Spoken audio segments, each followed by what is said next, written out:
கர்த்தர் உங்களை பார்த்து ஒண்ணு மட்டும் தான் கேட்கிறாரு, பயப்படாதே, பயப்படாதே. உன் பிள்ளைய குறிச்சு பயப்படாதே, விசுவாசம் உள்ளவனாயிரு. உன் வேலையை குறிச்சு பயப்படாதே, விசுவாசம் உள்ளவளாயிரு. உன் எதிர்காலத்தை குறிச்சு பயப்படாதே, விசுவாசம் உள்ளவளாயிரு. வஸ்திரத்தை தொட்ட உடனே செய்த கர்த்தர் இரவும் பகலும் அவரை தேடுகிற உங்களுக்கு செய்யாமல்.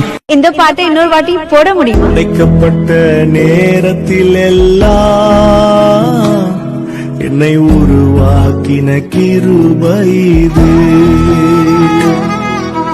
ஒன்றுமில்லா நேரத்தில் எல்லாம் எனக்கு உதவி செய்த கிருபை இது.